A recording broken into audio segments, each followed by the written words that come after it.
الحمد للہ رب العالمین والصلاة والسلام على سید الانبیاء والمرسلین اما بعد فاعوذ باللہ من الشیطان الرجیم بسم اللہ الرحمن الرحیم الصلاة والسلام علیک یا رسول اللہ وعلی آلک واصحابک یا حبیب اللہ الصلاة والسلام علیک یا نبی اللہ وعلى آلک واصحابک یا نور اللہ صلی اللہ علیہ وسلم۔ سرکار دو عالم نور مجسم شاہ بنی آدم رسول محتشم صلی اللہ علیہ وآلہ وسلم کا فرمان معظم ہے، جس نے دن اور رات میں میری طرف شوق و محبت کی وجہ سے تین مرتبہ درود پاک پڑھا، اللہ تعالیٰ پر حق ہے کہ وہ اس کے اس دن اور اس رات کے گناہ بخش دے۔ صلو علی الحبیب صلی اللہ تعالی علی محمد صلی اللہ تعالی علیہ وآلہ وسلم۔ پیارے اسلامی بھائیوں، علم دین حاصل کرنا بڑی فضیلت کا حامل ہے۔ علم دین حاصل کرنا ایک بہت ہی پیارا عمل ہے، عبادت ہے۔ اس کے متعلق ایک ایمان افروز حکایت سنیے اور اندازہ لگائیے کہ علم دین حاصل کرنا کتنا بڑا زبردست عمل ہے۔ ایک مرتبہ میرے سرکار مدینے کے تاجدار دو عالم کے مالک و مختار صلی اللہ تعالی علیہ وآلہ وسلم اپنے ایک غلام کے ساتھ محو گفتگو تھے۔ اسی اثنا میں سیدنا جبریل امین علیہ السلام حاضر خدمت ہوئے، عرض کی یا رسول اللہ صلی اللہ علیہ وسلم، آپ جس غلام کے ساتھ بات کر رہے ہیں، گفتگو فرما رہے ہیں، عن قریب اس کی موت آنے والی ہے۔ عن قریب یہ اس دنیا سے رخصت ہونے والے ہیں۔ جب میرے آقا مدینے والے مصطفیٰ صلی اللہ علیہ وسلم نے یہ بات اپنے اس غلام کو بتائی تو وہ بے قرار ہو گئے، بے چین ہو گئے۔ میرے آقا صلی اللہ علیہ وسلم کی خدمت اقدس میں عرض گزار ہوئے، یا رسول اللہ صلی اللہ علیہ وسلم، آپ مجھے کوئی ایسا عمل بتائیے کہ میں جس کے کرنے سے رب عز و جل کی بارگاہ میں نیکوکار میں لکھا جاؤں اور اس عمل کی برکت سے اللہ تعالیٰ مجھے داخل جنت کر دے۔ تو میرے آقا صلی اللہ علیہ وسلم نے ارشاد فرمایا کہ آپ علم دین حاصل کرنے میں مشغول ہو جائیں، اور وہ علم دین حاصل کرنے میں مشغول ہو گیا، اور روایت ہے کہ اس کا مغرب سے قبل ہی انتقال ہو گیا۔ راوی کا کہنا ہے کہ اگر علم دین حاصل کرنے سے زیادہ کوئی فضیلت کی حامل چیز ہوتی تو میرے سرکار اسی کا حکم فرماتے۔ اس بات سے آپ اندازہ لگا سکتے ہیں کہ علم دین حاصل کرنا کتنی فضیلت کا حامل ہے۔ حضرت سیدنا عثمان غنی رضی اللہ تعالیٰ نے ایک بار ایک مقام پر پہنچ کر پانی منگوایا اور وضو کیا، پھر یکا یک مسکرانے اور رفقا سے فرمانے لگے، اپنے دوستوں سے کہنے لگے، جانتے ہو میں کیوں مسکرایا؟ پھر اس سوال کا خود ہی جواب دیتے ہوئے فرمایا، ایک بار میرے آقا مدینے والے مصطفیٰ صلی اللہ علیہ وآلہ وسلم نے اسی جگہ پر وضو فرمایا تھا اور بعد فراغت مسکرائے تھے۔ صحابہ کرام سے فرمایا تھا، جانتے ہو میں کیوں مسکرایا؟ صحابہ کرام علیہم رضوان نے عرض کی، واللہ ورسولہ اعلم، یعنی اللہ اور اس کے رسول عز و جل و صلی اللہ علیہ وسلم بہتر جانتے ہیں۔ اے میرے پیارے اور محترم اسلامی بھائیوں، میرے آقا صلی اللہ تعالی علیہ وآلہ وسلم نے فرمایا، جب آدمی وضو کرتا ہے تو ہاتھ دھونے سے ہاتھوں کے، چہرہ دھونے سے چہرے کے، اور سر کا مسح کرنے سے سر کے، اور پاؤں دھونے سے پاؤں کے گناہ جھڑ جاتے ہیں۔ اے میرے پیارے اور محترم اسلامی بھائیوں، دیکھا آپ نے صحابہ کرام علیہم رضوان سرکار خیر الانام صلی اللہ علیہ وسلم کی ہر ادا اور ہر سنت کو دیوانہ وار اپناتے تھے۔ اس روایت سے گناہ دھونے کا نسخہ بھی معلوم ہو گیا۔ الحمدللہ، وضو میں کلی کرنے سے منہ کے، ناک میں پانی ڈال کر صاف کرنے سے ناک کے، چہرہ دھونے سے پلکوں سمیت سارے چہرے کے، ہاتھ دھونے سے ہاتھوں کے ساتھ ساتھ ناخنوں کے نیچے کے، سر اور کانوں کا مسح کرنے سے سر کے ساتھ ساتھ کانوں کے، اور پاؤں دھونے سے پاؤں کے ساتھ ساتھ پاؤں کے ناخنوں کے نیچے کے گناہ بھی جھڑ جاتے ہیں۔ الحمدللہ، وضو کرنے والے کے گناہ جھڑتے ہیں۔ اس ضمن میں ایک ایمان افروز حکایت نقل کرتے ہوئے حضرت علامہ عبد الوہاب شعرانی فرماتے ہیں، ایک مرتبہ سیدنا امام اعظم ابو حنیفہ جامع مسجد کوفہ کے وضو خانے میں تشریف لے گئے تو ایک نوجوان کو وضو کرتے ہوئے دیکھا۔ اس سے وضو میں استعمال شدہ پانی کے قطرے ٹپک رہے تھے۔ آپ نے ارشاد فرمایا، اے بیٹے، ماں باپ کی نافرمانی سے توبہ کر لے۔ اس نے فوراً عرض کی، میں نے توبہ کی۔ ایک اور شخص کے وضو میں استعمال ہونے والے پانی کے قطرے ٹپکتے دیکھے۔ آپ نے اس شخص سے ارشاد فرمایا، میرے بھائی، تو زنا سے توبہ کر لے۔ اس نے عرض کی، میں نے توبہ کی۔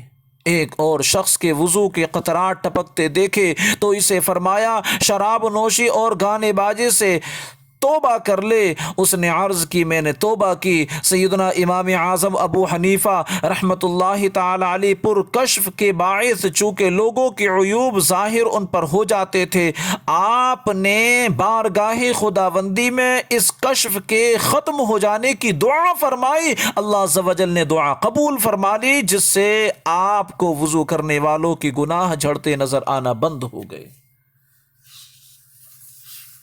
صلو علی الحبیب صلی اللہ علی محمد۔ دو حدیثوں کا خلاصہ ہے، جس نے بسم اللہ کہہ کر وضو کیا اس کا سر سے پاؤں تک سارا جسم پاک ہو گیا، اور جس نے بغیر بسم اللہ کہے وضو کیا اس کا اتنا ہی بدن پاک ہوگا جتنے پر پانی گزرے گا۔ حدیث پاک میں ہے کہ باوضو سونے والا روزہ رکھ کر عبادت کرنے والے کی طرح ہے۔ مدینے کے تاجدار، دو عالم کے مالک و مختار صلی اللہ علیہ وسلم نے حضرت سیدنا انس رضی اللہ عنہ سے فرمایا، بیٹا، اگر تم ہمیشہ باوضو رہنے کی استطاعت رکھو تو ایسا ہی کرو، کیونکہ ملک الموت جس بندے کی روح حالت وضو میں قبض کرتا ہے اس کے لیے شہادت لکھ دی جاتی ہے۔ میرے آقا اعلی حضرت امام عشق و محبت مجدد دین و ملت مولانا شاہ امام احمد رضا خان فاضل بریلوی رحمت اللہ تعالی علیہ فرماتے ہیں، ہمیشہ باوضو رہنا مستحب ہے۔ اللہ عز و جل نے حضرت سیدنا موسیٰ کلیم اللہ علی نبینا وعلیہ الصلاۃ والسلام سے فرمایا، اے موسیٰ، اگر بے وضو ہونے کی صورت میں تجھے کوئی مصیبت پہنچے تو خود اپنے آپ کو ملامت کرنا، یاد رکھو ہمیشہ باوضو رہنا اسلام کی سنت ہے۔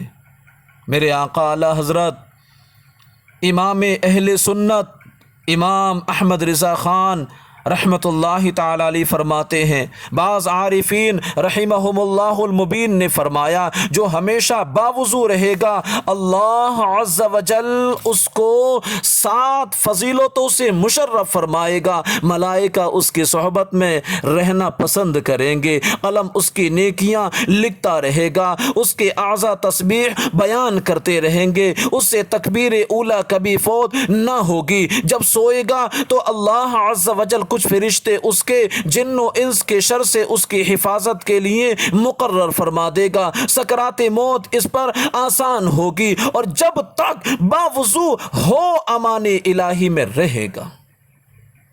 یقیناً سردی، تھکن، نزلہ، زکام، درد سر اور بیماری میں وضو کرنا دشوار ہوتا ہے، مگر پھر بھی کوئی ایسے وقت میں وضو کرے جبکہ وضو کرنا دشوار ہو تو اس کو بحکم حدیث دگنا ثواب دیا جاتا ہے۔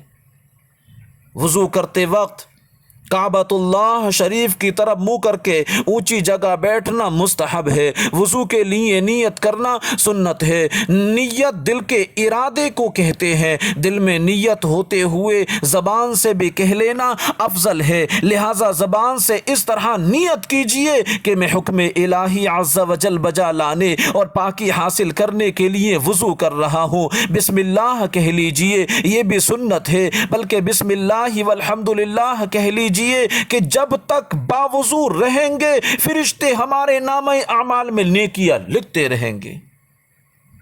اب دونوں ہاتھ 3 بار پہنچوں تک دھوئیے، دونوں ہاتھوں کی انگلیوں کا خلال بھی کیجئے، کم از کم 3 بار دائیں بائیں اوپر نیچے دانتوں میں مسواک کیجئے، ہر بار مسواک کو دھو لیجئے۔ حجت الاسلام امام محمد غزالی رحمۃ اللہ علیہ فرماتے ہیں، مسواک کرتے وقت نماز میں قرآن مجید کی قراءت اور ذکر اللہ کے لیے منہ پاک کرنے کی نیت کیجئے کہ اس کی بڑی فضیلت ہے۔ اب سیدھے ہاتھ کے 3 چلو پانی سے اس طرح 3 کلیاں کیجئے کہ ہر بار منہ کے ہر پرزے پر پانی پہنچ جائے، بہہ جائے، اور اگر روزہ نہ ہو تو غرغرہ بھی کر لیجئے۔ پھر سیدھے ہی ہاتھ کے 3 چلو سے 3 بار ناک میں نرم گوشت تک پانی چڑھائیے، اور اگر روزہ نہ ہو تو ناک کی جڑ تک پانی پہنچائیے۔ الٹے ہاتھ سے ناک صاف کر لیجئے، چھوٹی انگلی ناک کے سوراخ میں ڈالیے، 3 بار سارا چہرہ اس طرح دھوئیے کہ جہاں سے عادتاً سر کے بال اگنا شروع ہوتے ہیں وہاں سے لے کر تھوڑی کے نیچے تک، ایک کان کی لو سے دوسرے کان کی لو تک ہر جگہ پانی بہہ جائے۔ اگر داڑھی ہے اور احرام باندھے ہوئے نہیں ہو تو اس طرح خلال کیجئے کہ انگلیوں کو گلے کی طرف سے داخل کر کے سامنے کی طرف نکالیے۔ پھر پہلے سیدھا ہاتھ انگلیوں کے سرے سے دھونا شروع کر کے کونیوں سمیت 3 بار دھوئیے، اسی طرح پھر الٹا ہاتھ دھو لیجئے۔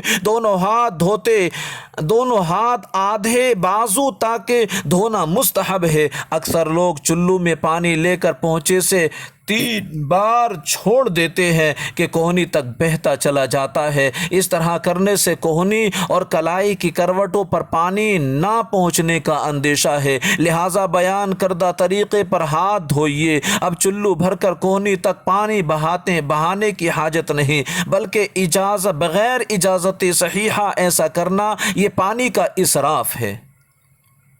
سر کا مسح اس طرح کیجئے کہ دونوں انگوٹھوں اور کلمے کی انگلیوں کو چھوڑ کر دونوں ہاتھوں کی 3 انگلیوں کے سرے ایک دوسرے سے ملا لیجئے، پیشانی کے بال یا کھال پر رکھ کر کھینچتے ہوئے گدی تک اس طرح لے جائیے کہ ہتھیلیاں سر سے جدا رہیں، پھر گدی سے ہتھیلیاں کھینچتے ہوئے پیشانی تک لے آئیے۔ کلمے کی انگلیاں اور انگوٹھے اس دوران سر پر بالکل مس نہیں ہونے چاہیے۔ پھر کلمے کی انگلیوں سے کانوں کے اندرونی سطح کا اور انگوٹھوں سے کانوں کی باہری سطح کا مسح کیجئے۔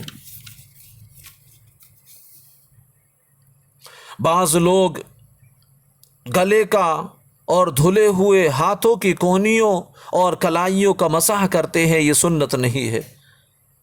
سر کا مسح کرنے سے قبل ٹوٹی اچھی طرح بند کرنے کی عادت بنا لیجئے۔ بلا وجہ نل کھلا چھوڑ دینا یا ادھورا بند کرنا کہ پانی ٹپکتا رہے گناہ ہے۔ اب پہلے سیدھا پھر الٹا پاؤں ہر بار انگلیوں سے شروع کر کے ٹخنوں کے اوپر تک، بلکہ مستحب ہے کہ آدھی پنڈلی تک 3 بار دھو لیجئے۔ دونوں پاؤں کی انگلیوں کا خلال کرنا سنت ہے، خلال کے دوران نل بند کر رکھیے۔ اس کا مستحب طریقہ یہ ہے کہ الٹے پاؤں کی چھوٹی انگلی سے سیدھے پاؤں کی چھوٹی انگلی کا خلال شروع کر کے انگوٹھے پر ختم کیجئے، اور الٹے ہی ہاتھ کی چھوٹی انگلی سے الٹے پاؤں کے انگوٹھے سے شروع کر کے چھوٹی انگلی پر ختم کر دیجئے۔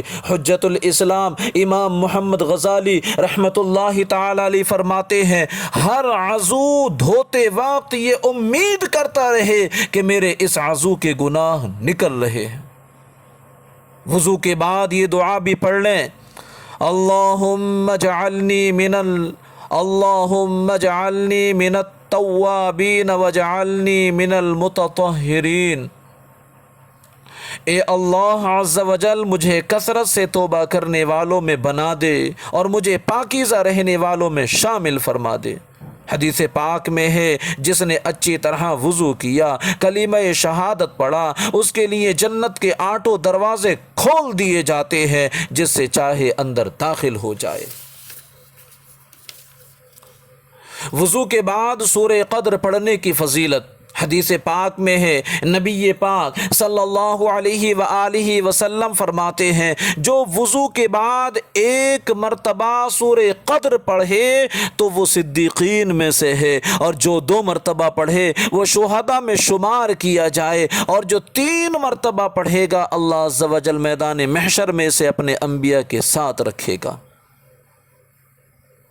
اور حدیث پاک میں ہے جو دعا کے بعد آسمان کی طرف دیکھ کر سورہ قدر پڑھ لیا کرے، انشاءاللہ عز و جل سورہ قدر کی برکت سے اس کی آنکھوں کی نورانیت، اس کی آنکھوں کی بینائی کبھی کمزور نہ ہوگی، اس کی نظریں کبھی کمزور نہ ہوں گی۔ وضو کے اندر 4 فرائض ہیں جن کا ادا کرنا بہت ضروری ہے، ان کا خیال نہیں کیا، 4 فرائض کو مد نظر نہیں رکھا تو وضو ہوگا ہی نہیں۔ نمبر 1 چہرہ دھونا، نمبر 2 کونیوں سمیت دونوں ہاتھ دھونا، نمبر 3 چوتھائی سر کا مسح کرنا، نمبر 4 ٹخنوں سمیت دونوں پاؤں دھونا۔ کسی عضو کو دھونے کی تعریف یہ ہے کہ کسی عضو کو دھونے کے یہ معنی ہے کہ اس عضو کے ہر حصے پر کم از کم 2 قطرے پانی بہہ جائے۔ صرف بھیگ جانے یا پانی کو تیل کی طرح چپڑ لینے یا 1 قطرہ بہہ جانے کو دھونا نہیں کہیں گے، نہ اس طرح وضو ہوگا نہ غسل ہوگا۔ وضو کی 14 سنتیں۔ نمبر 1 نیت کرنا، نمبر 2 بسم اللہ پڑھنا۔ اگر وضو سے قبل بسم اللہ والحمدللہ کہہ لیں تو جب تک وضو باقی رہے گا فرشتے نیکیاں لکھتے رہیں گے۔ نمبر 3 دونوں ہاتھ پہنچوں تک 3 بار دھونا۔ نمبر 3 مسواک کرنا۔ نمبر 4 روزہ نہ ہو تو غرغرہ کرنا، 3 بار ناک میں پانی چڑھانا، داڑھی کا خلال کرنا، ہاتھ پاؤں کی انگلیوں کا خلال کرنا، پورے سر کا مسح کرنا، کانوں کا مسح کرنا، فرائض میں ترتیب قائم رکھنا، پے در پہ وضو کرنا کہ ایک عضو خشک نہ ہونے پائے کہ دوسرا دھو لے۔